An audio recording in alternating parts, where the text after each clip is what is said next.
Hello दोस्तों, कैसे हैं आप सब। स्वागत है आपका अपने चैनल आसमानों को छूने की आशा में। महिला नागा कैसे बनते हैं। महाकुंभ 2025 का मेला महिला नागा साधुओं के बिना अधूरा होता है, क्योंकि महिला नागा साधुओं के पास ऐसे ऐसे चमत्कार होते हैं जिसे देख लोगों के होश उड़ जाते हैं। आपने तो पुरुष नागा साधुओं के बारे में कई बात सुनी होगी, पर महिला नागा साधु की बात करने से भी लोग घबराते हैं, क्योंकि यह महिला नागा अपने चमत्कारों को गुप्त रखती हैं और केवल भगवान से ही बातें करने के लिए ही अपने चमत्कारों का प्रयोग करती हैं। लोग महिला नागा के बारे में कुछ नहीं जानते सिवाय इसके कि वह नागा है, लेकिन आज हम इस वीडियो के माध्यम से ऐसी ऐसी बातें बताएंगे महिला नागा के बारे में कि आपके होश उड़ जाएंगे। महिला नागा बनने की प्रक्रिया के दौरान महिला नागा के शरीर के एक ऐसे हिस्से को निष्क्रिय कर दिया जाता है जो उसके शरीर में वासना जगाता है। पर यह प्रक्रिया सुनकर आपके रोंगटे खड़े हो जाएंगे। आखिर एक आम महिला को नागा साधु कैसे बनाया जाता है, आज की यह वीडियो देखकर आपको सब पता चल जाएगा। लेकिन उसके पहले अगर आप भगवान को मानते हैं तो कमेंट में हर हर महादेव जरूर लिखें। चैनल को सब्सक्राइब करके वीडियो को लाइक करना ना भूलें। आइए जानते हैं कि महिला नागा साधु क्या होती है, होती भी है या सिर्फ किताबों में यह बातें हैं। क्या सिर्फ पुरुष ही नागा साधु बन सकते हैं? इसका जवाब हम आपको अभी बता देते हैं कि महिला नागा साधु होती है। अब आपके मन में सवाल उठ रहा होगा कि क्या महिला नागा साधु भी हर पल बिना कपड़ों के रहती है, और महिला नागा साधु को अपने जिस्म का कौन सा हिस्सा त्यागना पड़ता है। लंबे लंबे बाल, भभूत से लिपटा शरीर, हर पल नशे में डूबे रहना, क्या यही महिला नागा साधु की पहचान होती है? क्या है इनकी रहस्यमयी दुनिया? सभी जानते हैं कि नागा साधु के लंबे लंबे बाल होते हैं और वह निर्वस्त्र रहते हैं, यानी बिना कपड़ों के। इसके अलावा भी नागा साधुओं के बारे में बहुत सारी बातें हैं जो लोग नहीं जानते हैं। सबसे पहले आपको बताते हैं कि नागा साधु सामान्य साधुओं से अलग कैसे होते हैं। कई मायने में नागा साधु सामान्य साधुओं से अलग होते हैं। साधारण साधु आपको हर जगह दिख जाते हैं और उनके रहन सहन का तरीका भी नागा साधुओं से काफ़ी अलग होता है। नागा साधु हर तरह से अपने आप को अकेली जगह पर रखते हैं और इस दुनिया से दूर रहकर भी साधना तपस्या में लीन रहते हैं। नागा साधु बनने के लिए बहुत ही कठिन प्रक्रिया से गुजरना पड़ता है, एक कठिन परीक्षा देना पड़ता है। नागा साधु बनने का प्रक्रिया भी बहुत दिलचस्प है और इसका एक के बाद एक प्रक्रिया होता है। यह प्रक्रिया कई सालों तक चलती है। उसके बाद किसी अखाड़े द्वारा नागा साधु जो बनना चाहते हैं उनकी जांच पड़ताल की जाती है कि वह नागा साधु बनने के लायक है या नहीं। इस प्रक्रिया की जांच पड़ताल को महाअवधूत, लिंग भंग या टांग तोड़ नाम दिए गए हैं। इसमें पहले तहकीकात की प्रक्रिया होती है जिसको अखाड़े में एडमिशन के नाम पर जाना जाता है।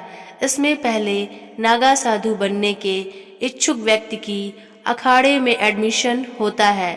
उसके बाद उस व्यक्ति की जांच पड़ताल की जाती है और कई सालों तक उन्हें अखाड़े में रखा जाता है और नागा साधुओं के साथ साधना में लगाया जाता है। कई सालों की तपस्या के बाद जब वह नागा साधु बनने के लिए तैयार होते हैं। उसके बाद उनकी कई स्तर पर जांच की जाती है। पहले परीक्षा उनके ब्रह्मचर्य की होती है। उसके बाद उन्हें रुद्राक्ष दिए जाते हैं जो नागा साधु के शरीर पर दिखाई देता है। उसके बाद अवधूत प्रक्रिया से गुजरना पड़ता है जिसमें उस व्यक्ति को बाल कटवाना पड़ता है और खुद का ही पिंडदान करना पड़ता है। मोह माया त्यागनी पड़ती है। इसका मतलब वह अपने लिए और अपने परिवार के लिए मर गए होते हैं। इसके बाद एक और प्रक्रिया होती है जो अखाड़े में लगे खंभे के नीचे होता है। इसके बाद यहाँ पर कई तरह के रिवाज पूरे किए जाते हैं और लिंग भंग की प्रक्रिया पूरी की जाती है। इसमें उनके लिंग को निष्क्रिय कर दिया जाता है, एक तरह से वासना से मुक्त कर दिया जाता है। इस तरह से नागा साधु बनते हैं। कुंभ के दौरान ही कई नागा साधु गुरुओं द्वारा नागा साधु बनाए जाते हैं। महिला नागा साधु के बारे में जानने से पहले कमेंट में यह जरूर बताएं कि क्या आपने कभी नागा साधु को देखा है। इसके लिए यस टाइप करें। महिला नागा साधु बनने के लिए महिला नागा साधु को 10 से 15 साल कठिन ब्रह्मचर्य का पालन करना पड़ता है। इसके बाद अगर नागा साधु गुरु को लगता है कि यह महिला नागा साधु बन सकती है, तभी उस महिला को दीक्षा दिया जाता है। नागा साधु बनने के लिए दृढ़ शक्ति और सन्यासी जीवन जीने के लिए प्रबल शक्ति होनी चाहिए। महिला नागा साधु को दीक्षा देने से पहले अखाड़े के लोग उसके घर की और उसके पिछले जन्म की जांच पड़ताल करते हैं। पुरुष नागा साधु की तरह ही महिला नागा साधु का भी मुंडन किया जाता है और उसे भी खुद का पिंडदान करना होता है। उसके बाद नदी में स्नान कराया जाता है।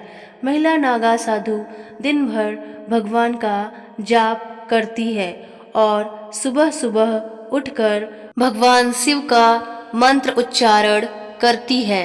इसके बाद दोपहर में खाना खाने के बाद फिर से शिव जी के मंत्र जाप में लग जाती है। फिर शाम में सोने से पहले मंत्र उच्चारण करके सोती है। महिला नागा साधु को पूरा सम्मान दिया जाता है। जब महिला नागा साधु पूरी तरह से बन जाती है तो लोग उसे अखाड़े में माता कहकर बुलाते हैं और महिला नागा साधु को यह बात सिद्ध करनी पड़ती है कि उसके परिवार, सगे संबंधियों या किसी से भी उसे कोई मोह लगाव नहीं है। उसके बाद ही नागा आचार्य महिला नागा को दीक्षा देती हैं।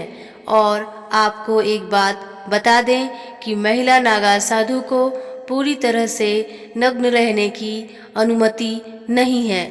उन्हें अपने शरीर पर भगवा कपड़ा पहनना होता है। ठंडी, गर्मी, बरसात तीनों मौसम में उनकी यही पोशाक होती है। आपको यह जानकर हैरानी होगी कि दीक्षा लेने के लिए विदेशी महिलाओं की संख्या ज़्यादा होती है। नागा साधु इतना कठोर जीवन होने के बाद भी इतनी खुशीपूर्वक जीते हैं। इसका क्या रहस्य है, यही जानने के लिए कुंभ में जगह जगह से बहुत सारी महिलाएं आती हैं। सबके मन में नागा साधु को देखने और उनके जीवन के बारे में जानने की इच्छा बनी रहती है। खासकर नेपाल से बहुत सारी महिलाएं अपना शादीशुदा जीवन त्याग कर साध्वी बन जाती हैं और बाहर की महिलाएं भी पढ़ी लिखी काफ़ी कम उम्र की साध्वी बनने के लिए आ जाती हैं। जूना अखाड़े में बहुत सारी साध्वी हैं। इसके अलावा अमेरिका, मॉस्को, जर्मनी और बहुत सारे देशों की महिलाएं होती हैं जो साध्वी बन गई होती हैं। उन्हें देश दुनिया से, परिवार से कोई मतलब नहीं होता है। वह बस भगवान के भजन में लीन रहती हैं, अपनी दुनिया में खोई रहती हैं। यह महिलाएं अखाड़ा में जैसा कहा गया है वैसा ही श्रृंगार करती हैं और वैसे ही कपड़े पहनती हैं। दोस्तों, आप सब सोच रहे होंगे कि नागा साधु कहाँ रहते हैं, क्योंकि यह कुंभ के मेले में ही ज़्यादातर दिखाई देते हैं। उसके बाद यह कहाँ गायब हो जाते हैं। दोस्तों, आपको बता दें कि यह भीड़ वाली जगह को छोड़कर पहाड़ों की गुफाओं में चले जाते हैं और तपस्या में लीन हो जाते हैं। नागा साधु ज़्यादातर जिस जगह पर रहते हैं उसी के अनुसार उनको अलग अलग नाम से जाना जाता है। नागा साधु के भी अलग अलग तरह के नाम होते हैं। जैसे जंगल में रहने वाले साधुओं को अनन्य कहते हैं, वनों में रहने वाले साधुओं को पूरी कहते हैं और पर्वत पर रहने वाले पर्वत गिरी कहते हैं। नागा साधु कई सालों तक एक गुफा में तपस्या करने के बाद दूसरी गुफा में चले जाते हैं। नागा साधु लोग पहाड़ी पर उगने वाले जड़ी बूटियां और कंदमूल से भोजन करते हैं। कभी कभी नागा साधु झुंड में भी निकलते हैं और कभी कभी अकेले ही निकल जाते हैं। कई दिनों तक यह भूखे प्यासे भी साधना करते रहते हैं। दोस्तों, अब यह सवाल मन में आ रहा होगा कि जब यह गुप्त तरीके से गुफाओं में साधना करते हैं और उसे साधना में लीन रहते हैं तो उन्हें कैसे कुंभ की जानकारी मिलती है और वह कैसे कुंभ मेले में आ जाते हैं। दरअसल प्रत्येक अखाड़े में एक कोतवाल होते हैं। जब साधु दीक्षा पूरी करके तपस्या करने पहाड़ों की गुफाओं में चले जाते हैं तब यह कोतवाल ही उन्हें कुंभ की सूचना देता है कि कुंभ कहाँ हो रहा है।